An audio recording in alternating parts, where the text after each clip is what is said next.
Hollywood हंगामा explainer के viewers आपका स्वागत है। तो दोस्तों, आज मैं जिस मूवी को एक्सप्लेन करने वाला हूँ, इस मूवी का नाम है ट्रांसफार्मर एज ऑफ एक्सटेंशंस। और ये ट्रांसफार्मर का चौथा पार्ट है और मैंने इसके पहले तीनों पार्ट को भी अच्छी तरह से एक्सप्लेन करके अपने चैनल पर अपलोड कर रखे हैं। तो इस फिल्म की कहानी पहले तीन पार्ट से बहुत मुख्तलिफ है, क्योंकि इसमें सारे के सारे एक्टर चेंज हो चुके हैं और यहाँ तक कि इसमें ऑटोबॉट्स और डिसेप्टिकॉन में भी कई सारी तब्दीलियाँ देखने को मिलेंगी, जो कि इस फिल्म के मेन करेक्टर हैं। तो चलें अब बिना किसी देरी के शुरू करते हैं इस फिल्म की स्टोरी। दोस्तों, शिकागो में ऑटोबॉट्स और डिसेप्टिकॉन के दरमियान हुई जंग को 3 साल गुजर चुके थे और अब दुनिया में ट्रांसफार्मर इंसानों के लिए दुश्मन बन गए हैं, चाहे वो ऑटोबॉट्स हों या डिसेप्टिकॉन।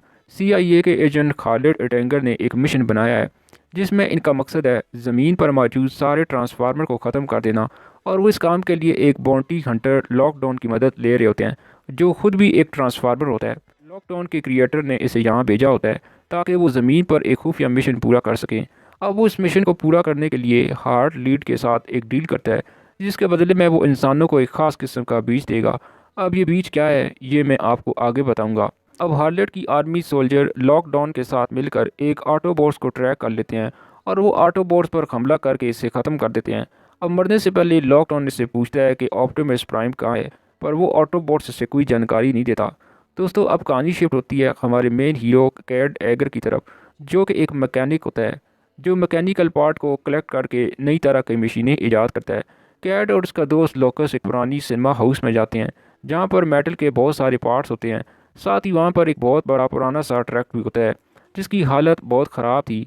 अब कैड इस ट्रक को अपने घर ले आता है। कैड की एक बेटी भी होती है जिसे वो कॉलेज में भेजना चाहता है। अब इसका प्लान होता है कि वो उस ट्रक को ठीक करके इसे बेच देगा और जो उसे पैसे आएंगे वो उससे अपनी बेटी की फ़ीस देगा। लेकिन ट्रक पर काम करते वक्त इसे पता चलता है ये कोई आम ट्रक नहीं बल्कि एक ट्रांसफार्मर है। इसकी बेटी और इसका दोस्त ये सुनकर डर जाते हैं और फ़ौरन लोकस कहता है कि हमें गवर्नमेंट को इन्फॉर्म कर देना चाहिए। लेकिन कैड इसकी एक भी नहीं सुनता। वो सोचता है कि ट्रांसफार्मर की टेक्नोलॉजी का इस्तेमाल करके इसे और बेहतर कर सकता है। अब वो जब इस ट्रक को ठीक कर रहा होता है तो अचानक वो ट्रक उठकर ट्रांसफार्मर में तब्दील हो जाता है और इस ट्रांसफार्मर का नाम ऑप्टिमस प्राइम था। बहुत मेहनत के बाद कैड ऑप्टिमस को समझाने में कामयाब हो जाता है कि वो उसकी मदद कर रहा है, जिसके बाद कैड और ऑप्टिमस अच्छे दोस्त बन जाते हैं। लेकिन तभी इनके घर हार्लेट की टीम आ जाती है जिनको कैड के दोस्त लोकस ने बुलाया था ताकि इसका दोस्त इस ट्रांसफार्मर के चक्कर से निकल सके। अब वो कैड को पकड़ लेते हैं और इससे धमकी देते हैं कि अगर इसने ऑप्टिमस की लोकेशन नहीं बताई तो वो इसकी बेटी को मार डालेंगे। अब कैड की बेटी को बचाने के लिए ऑप्टिमस फ़ौरन बाहर निकलता है और हार्लेट के आदमी पर हमला करके कैड और उसकी फैमिली को बचा लेता है। और तभी वहाँ कैड की बेटी का बॉयफ्रेंड भी अपनी स्पोर्ट कार में वहाँ आ जाता है, जिसके बाद वो सभी वहाँ से भाग जाते हैं। लेकिन हार्लेट की टीम भी इनका पीछा करती है। अब इस फाइट के दौरान कैड के दोस्त लोकस की मौत हो जाती है। इसके बाद ऑप्टिमस कैड और उसकी फैमिली को एक पुरानी गैस स्टेशन में ले जाता है और ख़ुद वहाँ से कुछ देर के लिए चला जाता है, ये देखने के लिए कि कहीं इनका कोई पीछा तो नहीं कर रहा। इसके जाने के बाद कैड स्टेशन में मौजूद थोड़ी सी टेक्नोलॉजी से एक मिनी ड्रोन को हैक करने में कामयाब हो जाता है, जिसे इसने भागने से पहले वहाँ से पकड़ा था। इस मिनी ड्रोन में से कुछ फोटोज़ दिखाई देती हैं जिसमें ऑटोबॉट्स को बुरी तरह से मारा जा रहा था और इसी बीच इसे KSI कंपनी का नाम भी सुनने को मिलता है, जिसका इन सब वाक़यात के पीछे डायरेक्टली हाथ होता है। ऑप्टिमस प्राइम अपने सभी साथी ऑटोबॉट्स को बुलाता है और वो कैट के साथ KSI कंपनी में घुसने का प्लान बनाते हैं। अब इस कंपनी के बारे में एक बहुत बड़ा खुलासा होता है। असल में KSI कंपनी अपने खुद के ड्रोन बना रही थी और वो भी इन ट्रांसफार्मर की बॉडी की मदद से जो मर चुके थे। असल में ट्रांसफार्मर एक ट्रांसफार्मियन नाम के एक मेटल से बने थे। अब इस मेटल को मैन्युपुलेट करके KSI कंपनी ने अपने खुद के ड्रोन बना लिए थे, जो दिखने में तो बिल्कुल ट्रांसफार्मर की तरह के हैं, पर इन्हें कंट्रोल सिर्फ इंसान ही कर सकते हैं। KSI कंपनी का मालिक जोशुआ होता है जो पूरी फैसिलिटी की देखभाल करता है। CIA एजेंट खालिद एटेंगर सभी मरे हुए ट्रांसफार्मर की बॉडी को KSI कंपनी को भेजता है ताकि इससे ड्रोन बनाए जा सकें। कैड ये सारी जानकारी ऑप्टिमस प्राइम को दे देता है और ऑप्टिमस प्राइम गुस्से में आकर अपने साथियों के साथ KSI कंपनी में घुस जाता है। वो सीधा कंपनी के मालिक जोशुआ के पास जाता है और कहता है कि तुमने मेरे साथियों के साथ जो किया है वो सही नहीं है। जिस पर जोशुआ बिना डरे कहता है कि इन्हें अब इनकी ज़रूरत नहीं है और वो अब अपने ड्रोन की मदद से अपनी हिफाजत कर सकते हैं।